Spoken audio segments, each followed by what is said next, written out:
여러분 안녕하십니까? 오늘은 사도행전 제17장 복음의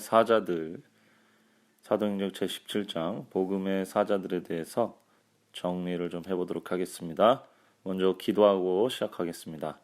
사랑에 많으신 저희들의 아버지 하나님, 저희들에게 오늘 또 중요한 하루를 허락해 주셔서 감사합니다.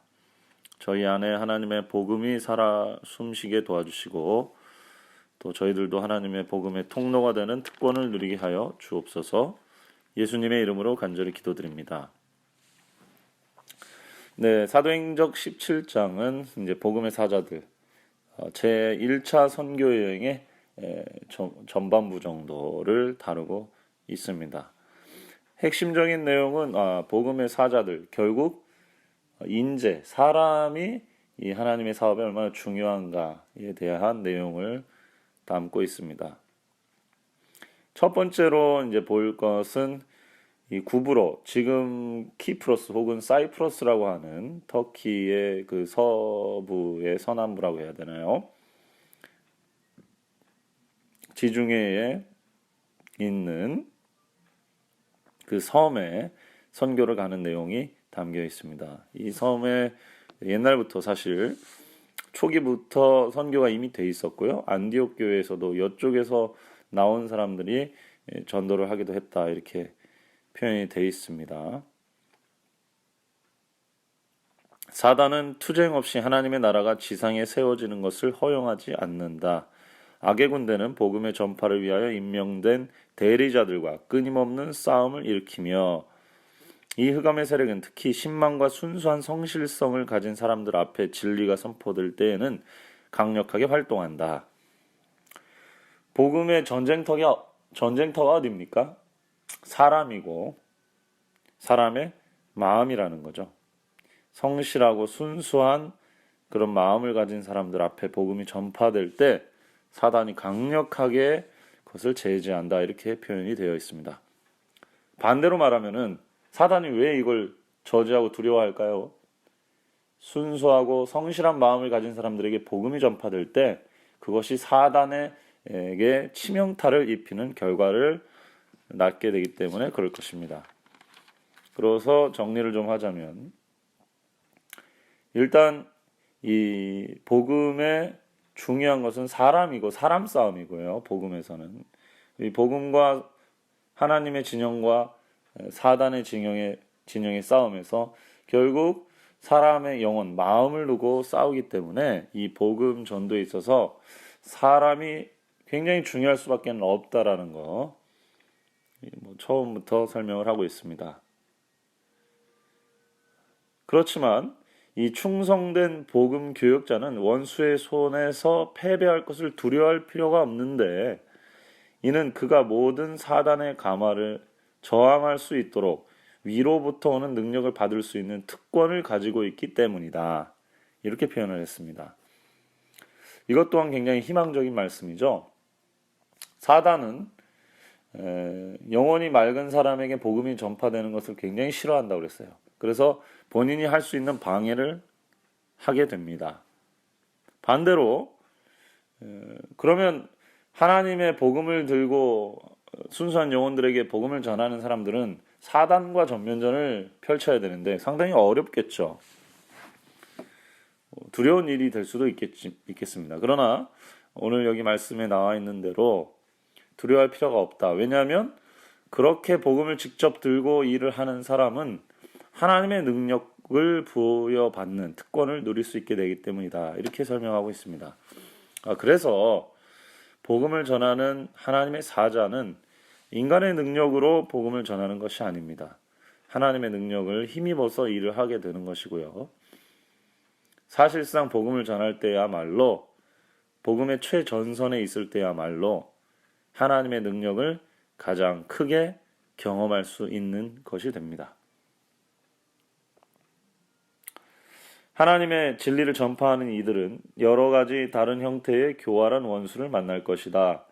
사단이 영혼을 기만하는 데 성공적인 도구가 되도록 훈련시킨 자들은 때때로 유식한 자도 있겠지만 흔히는 무식한 자가 더 많을 것이다. 하나님을 경외하는 가운데 그분의 능력의 권세로서 자기의 직무를 충실히 감당하는 것이 그리스도의 목사의 의무이다. 이와 같이 하여 그는 사단의 군대를 혼란에 빠뜨리고 주의 이름으로 승리하게 될 것이다. 예. 여기서 뭐 약간 오해의 소지가 있는 글도 있지만 전반적인 내용은 결국 인간이 이런 복음의 도구가 되느냐 아니면 이 복음을 방해하는 사단의 도구가 되느냐라는 싸움이라는 것입니다. 그래서 그리스도의 목사는 하나님의 말씀을 가지고 여러 가지 사단의 이 함정 혹은 그 사단의 도구를 깨트리는 그런 일을 해야 된다. 그 일을 하기에는 인간의 능력은 부족합니다. 그러므로 하나님의 능력을 힘입는 사람이 되어야 한다. 하나님의 일을 하기 위해서는 하나님의 능력을 전적으로 신뢰하고 힘입어서 하나님의 일을 해야만 하나님의 일을 할 수 있다. 그런 내용이 될 수 있겠습니다. 바울과 바나바는 마가 요한이라고 하는 젊은 일꾼을 데리고 이 1차 선교여행을 떠납니다. 선교를 가보신 분들은 아시겠지만 사실 뭐 선교를 가지 않아도 선교를 내가 살아가는 삶의 주변에서 한다는 것 자체는 쉬운 일은 아니죠. 그러나 여행을 다니면서 특히 환영받지 못하는 곳에서 살면서 복음을 전파하는 일은 그리 간단한 일은 아니게 될 것입니다. 그래서 이 마가 요한이라고 하는 젊은이는 복음을 처음 들었을 때 뜨거운 마음으로 이 바나바와 바울을 따라 나섰지만 그의 인간적인 어떤 연약함 또 준비되지 않은 미숙함 이런 것들이 드러나는 상황이 되었습니다. 이 문제로 이 바나바와 바울은 다투게 되었고 갈라지게 되었고 바나바가 이제 이 마가 요한을 이후에 후원하고 또 지도하게 되었습니다. 후년에 마가를 위한 그의 애씀은 넘치는 보상을 받게 되었으며 이는 그 젊은이가 자신을 주님과 어려운 지방에서 복음 기별을 선포하는 사업에 아낌없이 바친 때문이었다. 하나님의 축복과 바나바의 현명한 훈련 아래 마가는 쓸모있는 일꾼으로 자라났다. 네, 우리가 교회에서 종종 봅니다. 하나님의 사업을 하다가 또 교회 일을 하다가 실망해서 떠나가는 사람들을 많이 봐요. 그리고 그들을 비방합니다. 그러나 사실은 우리가 지혜롭게만 그들을 활용하고 그들을 교훈하고 훈련시켰다면 그들이 사실 그러한 어떤 혼란 또 고난 또 실패를 통해서 더 좋은 하나님의 일꾼으로 발돋움할 수 있는 계기도 될 수 있는 것이죠. 초대교회 선교 또 그 유명한 1차 선교 여행에서 항상 성공만 있었던 것은 아닙니다. 가장 뼈저린 실패는 이 마가 요한과 이 문제로 인해서 바나바와 바울이 다투게 된 것이죠. 그러나 인간의 삶이기 때문에 이러한 문제들이 생길 수 있으나 하나님의 일은 이것들을 통해서 더 발전되고 더 확산될 수도 있다라는 것입니다. 그러므로 우리가 기억해야 될 것은 하나님의 일을 하다가 잡음이 생기고 인간적인 아픔과 실패가 있을지라도 하나님의 큰 뜻을 바라보는 하나님의 축복을 붙들고 영적 세계 속에서 이 모든 현상들을 바라보는 안목이 필요하다는 것이죠. 바울과 이 바나바는 잃어버린 영혼에 대한 사랑으로 충만해 있었습니다. 그들은 한 가지 목적, 곧 양의 우리에서 떠나 있는 방황하는 자들의 구원만을 바라보았습니다. 그 열정 때문에 싸우기도 하고 그 열정 때문에 둘이 갈라지기도 한 것이죠. 그 본질적인 뜻에 대해서는 서로를 비난하지 않았습니다. 방법론적으로는 우리가 갈등이 있을 수 있고 혹 언성을 높일 수도 있겠죠. 그러나 본질적으로 나도 하나님께 헌신한 사람이고 나만큼 저 상대방도 하나님께 헌신하고 교회를 위해서 최선을 다하려고 하는 사람이라는 사실을 우리가 꼭 기억해야 될 것입니다. 그런 믿음과 또 협력이 없이는 만약에 바울과 바나바가 온전히 절교를 했다면 마가 요한이라는 젊은이는 하나님의 일꾼으로 다음 세대를 이끌어갈 차세대 복음 교육자로 이 준비되고 일어나기가 힘들었을 거예요. 왜냐하면 바울이 계속 말렸겠죠. 반대했고요.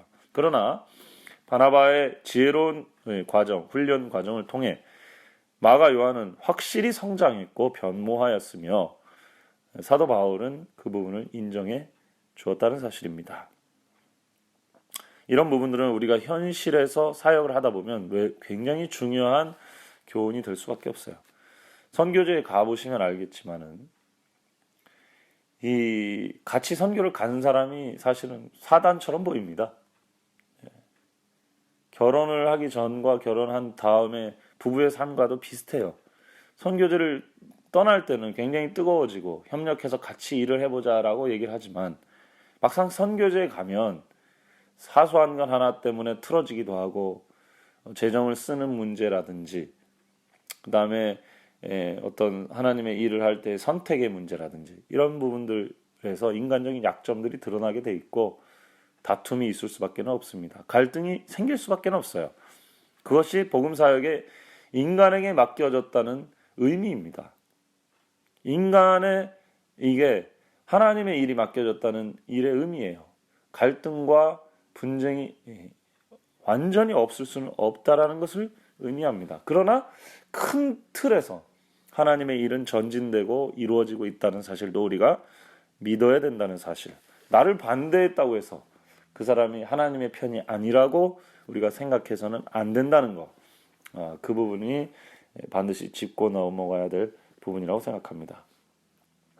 자, 이 바울은 이제 그 터키 남부 중부 지역의 여러 곳을 돌아다니면서 복음을 전파합니다. 유대교의 회당에서 유대인들을 중심으로 복음을 전할 때는 예수가 그리스도다. 우리 구약 성경에 예언된 메시아, 우리를 구원하기로 기름 부음을 받은 선택받은 그 존재가 바로 예수 그리스도였다라는 것을 성경으로 증명하기 시작합니다. 그 다음에 아브라함의 계보에 들지 못하는 사람들에게도 하나님께서 모세의 율법으로 의롭다 하심을 얻지 못하던 모든 일에 이 그리스도를 통해서 의롭다 하심을 얻게 된다. 율법을 모르지만 하나님의 선택된 백성으로 들어갈 수 있다라고 하는 메시지를 이방인들에게 전했습니다. 자, 그래서 바울도요, 처음부터 이방인에게 복음을 전하도록 준비된 것이 아니고 하나님께서 여러 가지 실패 혹은 그 무명의 시절, 준비의 기간을 거치게 한 다음에 성경에 더 정통하게 했고 이방을 위한 그릇으로 오랫동안 준비를 했습니다. 그래서 안디옥에서 또 그의 가르침을 갈고 닦았고요. 그래서 이방인들을 좀 다루는 법을 조금은 알게 되었죠. 그래서 유대인들한테는 어떻게 전도해야 될지, 그 다음에 이방인들한테는 어떻게 전도해야 될지 강목이 준비가 돼 있었던 겁니다. 나름대로 아이디어가 설정이 돼 있는 상태에서 이 정도면 하나님께서 이 그릇을 쓸 수 있겠다 해서 안디옥에서 바나바와 짝을 묶어서 선교지로 파송하게 된 것이고, 선교지에 들어간 이 바울과 바나바는 더 능력을 있는 모습을 보여주기 시작한 것이죠. 그의 기별은 준비가 돼 있었습니다. 그리고 이방인들 초기 선교에서는 항상 등장하지만 기적과 이사가 좀 필요해요. 이적과 기사군요. 하나님의 능력이 그 말씀을 전하는 사람들과 함께하는 일들이 필요했습니다. 필요할 때 하나님께서 허락하셔서 하나님의 능력이 함께 있음을 나타내 보여주었습니다. 왜냐하면 그 사람들의 세계관에서는 이게 그냥 말로 표현해서 다 되지 않는 그런 영적 권위에 대한 어떤 실제적인 모습이 좀 필요했기 때문에 그렇습니다. 이것이 바울과 바나바가 초기 1차 선교 여행의 초반부에 나타난 일들이라고 볼 수가 있겠습니다. 바울과 그의 동료 일꾼들은 그리스도 밖에 있었고 이스라엘 나라 밖에 사람이라 약속의 언약에 대해서는 외인이요 세상에서는 소망이 없고 하나님도 없는 자들을 위해 마음을 다하여 일하였다.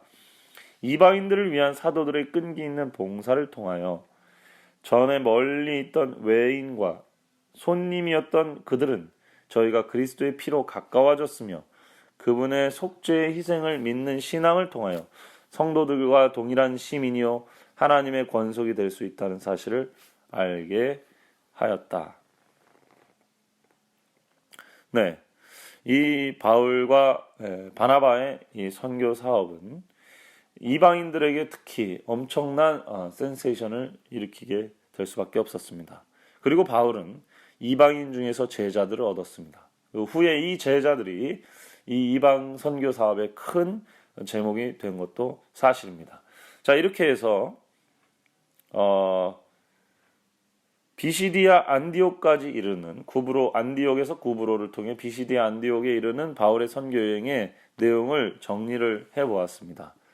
바울의 선교 여행의 핵심은 영혼이었다, 사람이었다는 것이고요. 이 사람을 얻고 사람 인재를 만들어가는 일이 하나님의 복음 사업에서 가장 중요한 일 중에 하나라는 점을 우리가 정리를 할 수가 있겠습니다. 특별히 갈등과 또 이렇게 논쟁이 있을 수 있는데 그들도 우리와 같은 하나님이 선택한 하나님의 일꾼이라는 생각, 이것을 우리가 포기하면 안 되고, 나만 하나님의 일꾼이다라고 생각할 때는 오히려 하나님의 일이 잘 되는 게 아니라 하나님의 일이 방해받을 수도 있다는 사실을 우리가 쭉 확실하게 기억을 해봐야 될 것 같습니다. 정말로 선교의 정신이 다시 되살아나야 될 시기입니다. 먼저 오히려 하나님의 말씀을 알고 있는 사람들은 예수가 그리스도임을, 구약 성경에 예언된 메시아임을 확실하게 믿을 필요가 있어요. 예수님을 모르고 복음을 모르는 사람들에게는 우리가 그리스도를 통하여서 어떻게 구원받을 수 있는지, 구원으로 이룰 수 있는지 우리가 확실하게 알려줘야 될 필요가 있겠습니다. 오늘날 필요한 복음의 모습을 갈고 닦는 사람, 준비된 사람들이 필요하고, 사단의 방해를 뚫고 일을 할 사람이 필요합니다. 그들은 하나님의 축복이 이 사업에 약속되었다는 것을 믿는 사람, 믿음의 사람이고, 자신과 생각과 방법이 다르다고 해서 그 사람을 하나님의 일꾼이 아니라고 치부해버리는 그런 편협한 사람이 되지 않아야 할 것입니다. 오늘 하나님께서 우리들에게 복음을 주셨다면 하나님께서 반드시 저희들을 당신의 도구로 사용할 것이며, 하나님의 일을 하려고 준비되고 나아갈 때에 많은 하나님의 능력을 보게 될 것이고 많은 영혼의 열매를 얻게 될 것이라, 그런 소망을 가지고 우리가 함께 하나님의 사업에 나아갔으면 좋겠습니다. 기도하겠습니다. 사랑이 많으신 아버지 하나님, 저희들에게 이 귀한 복음의 사명을 맡겨주셔서 감사합니다. 이 복음의 사명에서 사람만큼 중요한 게 없음을 다시 한번 깨닫게 됩니다. 사람을 귀히 여기게 도와주시고 한 영혼 한 영혼 주님의 택하신 백성에게 주님의 귀한 복음을 잘 전달하는 주님의 종들이 되게 하여 주옵소서. 저희들 마음 가운데 서로를 인정하고 상대방을 높이는 마음을 허락해 주셔서 하나님의 큰 복음 사업이 주님의 뜻 안에서 이루어지게 하시고 저희가 하나님의 사업에 방해가 되지 않도록 인도하여 주옵소서. 우리 구주 예수님의 이름으로 간절히 기도드립니다. 아멘.